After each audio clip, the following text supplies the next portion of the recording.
يا قوم إنما هذه الحياة الدنيا متاع وإن الآخرة هي دار القرار.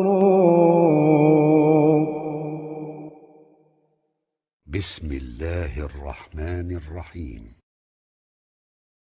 يا قوم